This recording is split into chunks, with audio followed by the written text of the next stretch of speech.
quería agradecer a Enviro Networking la oportunidad que nos da de presentar. Y bueno, y comentar que también es un reto hacer una presentación después de la lección que nos ha dado Sebastián. Siempre es difícil presentar después de él, con lo cual intentaré estar a la altura. Bueno, nosotros hace ya bastantes años que estamos en el mundo de las membranas. Además tenemos presencia en España desde hace también 5 o 6 años de forma continuada. Creo que prácticamente todos nos conocen, pero en cualquier caso, pues para hacer unas pequeñas pinceladas de introducción a nuestra empresa, diremos que tenemos una serie de innovaciones que hicimos en su momento que se pueden ver aquí y que podéis consultar en la presentación más adelante si os la descargáis. Ahora mismo somos parte de una corporación de 30.000 empleados, que es una de las grandes corporaciones industriales que hay hoy día en el mercado. Nuestras ventas totales como grupo suman más de 8 billones de euros y tenemos más de 100 plantas de producción. Y en cuanto a las membranas que tenemos, tenemos diferentes tipos de membranas que se pueden aplicar pues tanto para la producción de agua potable como para los pretratamientos de desalación de agua de mar. También para el tratamiento de aguas municipales residuales y para el tratamiento de aguas residuales industriales. Tanto tenemos membranas de fibra hueca como membranas tumulares y también tenemos incluso unas membranas que bueno, aquí no tienen mayor interés, pero que tienen su cuota de mercado para la filtración de vino y de cerveza. Es prácticamente, en el caso de la filtración de vino y cerveza, las únicas membranas de microfiltración que producimos. El resto son prácticamente todas de ultrafiltración. Y hoy de lo que vamos a hablar son de las membranas de nanofiltración que hemos desarrollado recientemente. Una de las particularidades que tenemos es que abarcamos todo el ciclo de producción de las membranas en cuanto a que producimos la fibra como tal, desarrollamos el módulo, los sistemas, damos soporte técnico en el diseño de ingeniería, en la puesta en marcha, optimizamos los sistemas de funcionamiento en cuanto al régimen de lavados físicos y químicos. Por tanto, abarcamos todo el ciclo completo de las membranas. Vamos en concreto a presentar lo que son estas membranas de nanofiltración. Son unas membranas que, bueno, viendo la pirámide que vemos aquí, pues diríamos que el rango normal de separación de las membranas de ultrafiltración está en los 150.000 Daltons. Esto permite eliminar todo lo que sería materia en suspensión y coloidal. Pero evidentemente pues tiene sus limitaciones y a partir de ahí pues hemos empezado a desarrollar algunas membranas nuevas, como son unas membranas que nosotros denominamos de ultrafiltración cerrada. Son unas membranas que básicamente se han diseñado para eliminar sílice coloidal, que puede ser una aplicación muy interesante para todas aquellas plantas que necesiten agua de gran calidad para alimentar, por ejemplo, a las turbinas de vapor, donde el hecho de que la sílice coloidal pueda precipitar puede dar problemas muy graves. Y por otro lado, hemos desarrollado unas membranas que son las que vamos a explicar hoy en más detalle, que son las membranas de nanofiltración en fibra hueca con un corte molecular de 1000 Daltons. Y este corte molecular básicamente nos permite eliminar la gran mayoría de la materia orgánica natural que hay en muchas aguas superficiales. Por efecto de la lluvia ácida básicamente se ha visto que en el norte de Europa hay muchos cursos de aguas superficiales que presentan unas cantidades de materia orgánica natural que son mayores de lo deseado y eso nos da una serie de problemas. Por ejemplo, el primer problema que tenemos evidentemente es que el agua como tal tiene un aspecto que no es agradable y que no podría servir para suministrar agua potable, tanto por color como por odor. Además es un problema porque esta materia orgánica implica un exceso o un consumo en exceso de cloro durante los procesos de cloración y además esta materia orgánica en caso de no eliminarse también podría provocar problemas de olor porque en las redes de distribución se consumiría completamente el oxígeno y eso podría dar problemas de falta al no haber oxígeno disuelto el incremento de olor del agua podría ser mayor. También el hecho de que tengamos materia orgánica natural en función de la línea de tratamiento que tengamos para potabilizar aguas, podemos tener un mayor consumo o una menor duración de los tratamientos de la capacidad de los sistemas de carbono activo o de las resinas de intercambio y en caso de que después como última fase tengamos unas membranas de ósmosis inversa produciría un biofouling que no es deseable. Y además por último, como uno de los casos que se ha comentado hoy, esta materia orgánica puede ser un precursor de trialometanos. Esa fue la razón por la cual momento cerca de Barcelona se hizo una planta de electrodiálisis reversible o otra planta de ósmosis inversa para poder eliminar estos restos de materia orgánica. Con lo cual, y además estos trialometanos evidentemente están limitados en muchos países por las propias normativas de calidad del agua.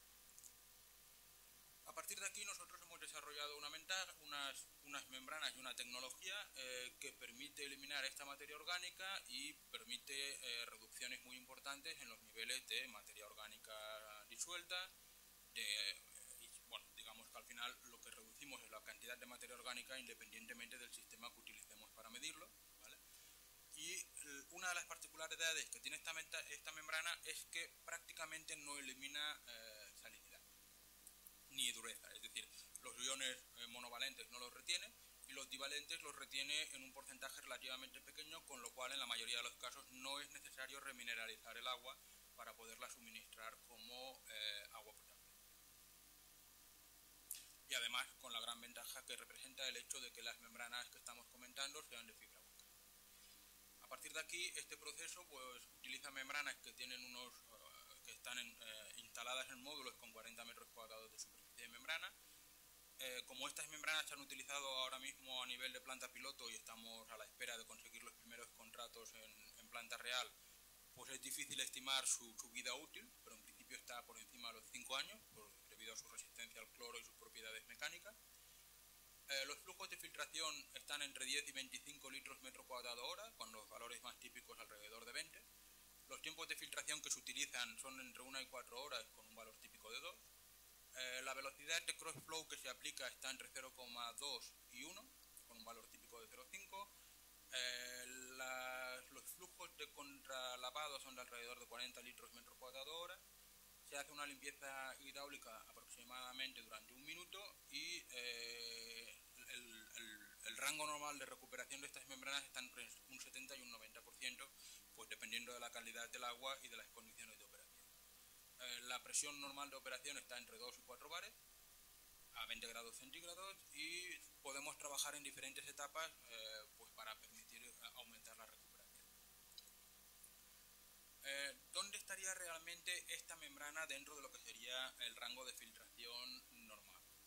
Pues la tendríamos aquí, con un corte molecular de alrededor de 1000 Daltons, lo cual nos permite eliminar, pues bueno,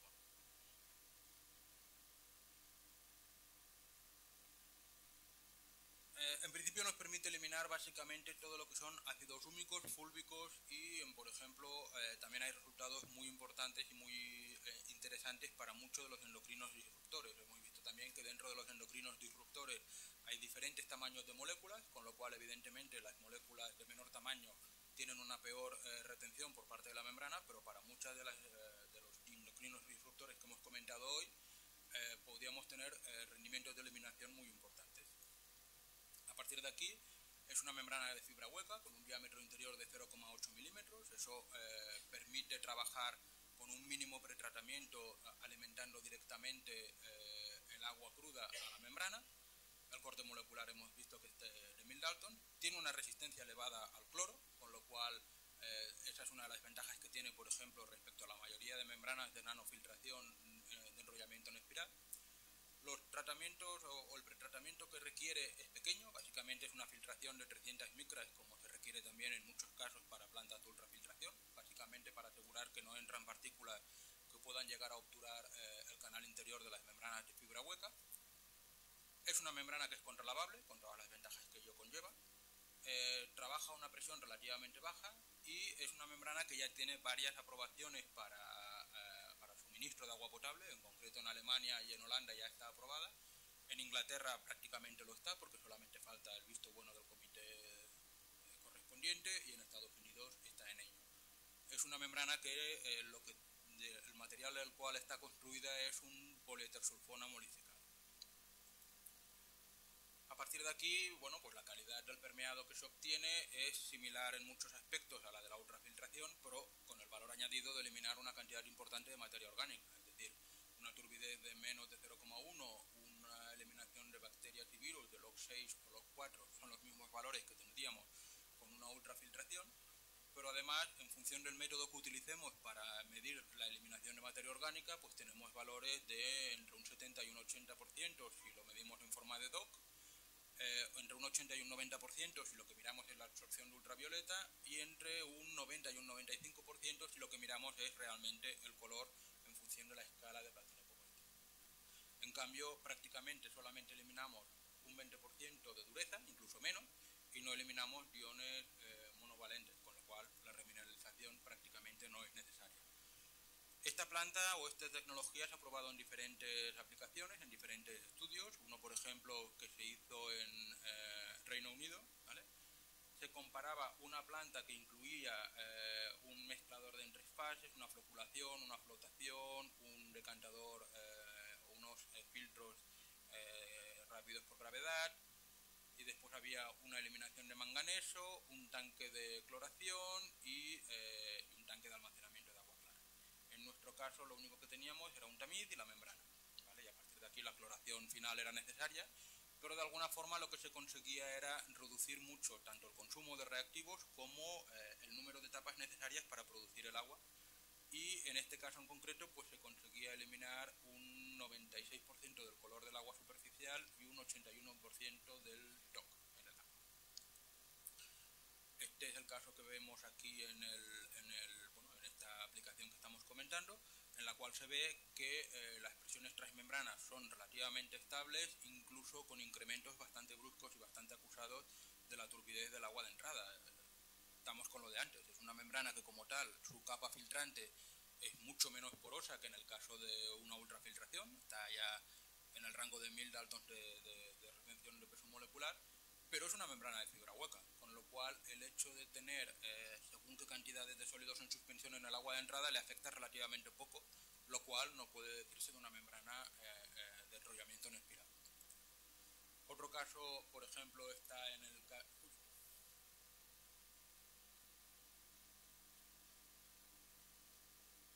También en el norte de Europa, y volvemos a encontrarnos con un caso parecido, es decir, en el caso de la planta existente hay un montón de etapas previas a la floración, y en el caso de las membranas de nanofiltración pues solamente se utilizan las membranas.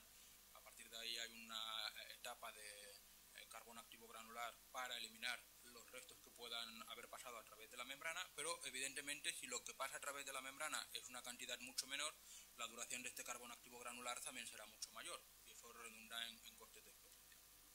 A partir de ahí pues teníamos 12 miligramos por litro en el agua de alimentación. Con el sistema convencional, con todas las etapas que existen, todavía quedaban 3,5 miligramos por litro de TOC, y nuestras membranas quedaban solamente 2,5, con lo cual el rato de eliminación es mejor que todas las etapas que hemos visto antes y con menor consumo de reactivos. Este es un caso parecido y los resultados pues van en el mismo rango que estábamos comentando anteriormente, ¿vale? También con una eliminación del TOC del 73% en función del color del 91%, pero en cambio la eliminación de la dureza es inferior al 20%. Para este tipo de aplicación podemos comparar diferentes tecnologías con la que estamos comentando y presentando aquí hoy. Sí que en el caso de la ultrafiltración más la coagulación, evidentemente es un sistema que es controlable, pero en cambio en las membranas de enrollamiento en espiral de nanofiltración no son membranas que sean controlables, como sí que la es la membrana que estamos presentando hoy. Son membranas resistentes al cloro, y las de nanofiltración de aquella manera, en nuestro caso sí que lo son. La ultrafiltración y la coagulación no eliminan materia orgánica, o eliminan muy poca, solamente la que esté en forma particulada, no la que esté en forma disuelta. Eso sí que lo consigue la membrana de nanofiltración en enrollamiento en espiral, y también lo conseguimos nosotros.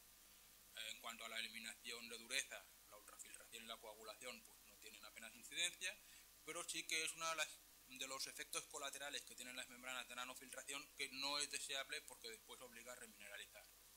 No se produce salmuera, porque en nuestro caso realmente no hay retención de sales.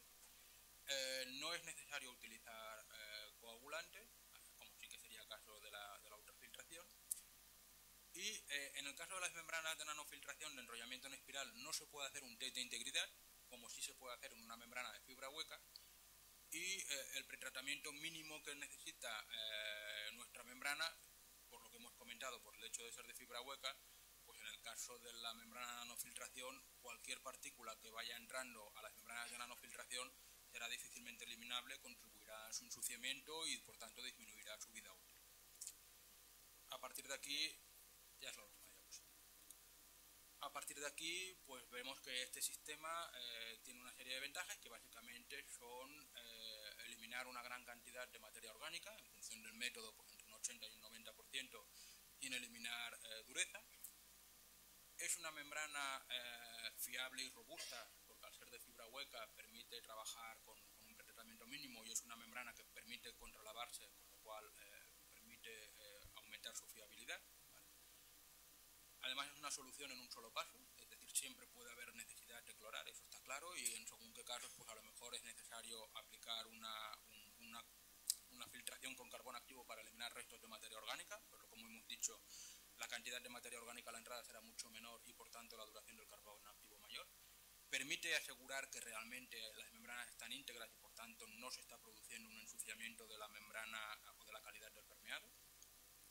Es un sistema escalable, tanto se pueden hacer plantas pequeñas como grandes. El consumo de reactivos químicos es muy pequeño, básicamente para las limpiezas químicas. Como hemos dicho, disminuye el periodo de regeneración del carbón activo, no produce salmuera. Es un proceso que permite compactar mucho las plantas porque es un proceso muy intenso en el sentido de que hace muchas cosas a la vez, es decir, permite eliminar materia en suspensión, coloidal, virus y materia orgánica. El pretratamiento que requiere es mínimo, son membranas contralavables y además, lo mismo que decíamos, elimina una gran cantidad de virus. Con lo cual nosotros tenemos mucha confianza en que esta tecnología en el futuro tendrá un potencial de aplicación muy importante. Pues muchas gracias por su atención y ya nada más. Muchas gracias, Sergi. No sé si hay alguna pregunta.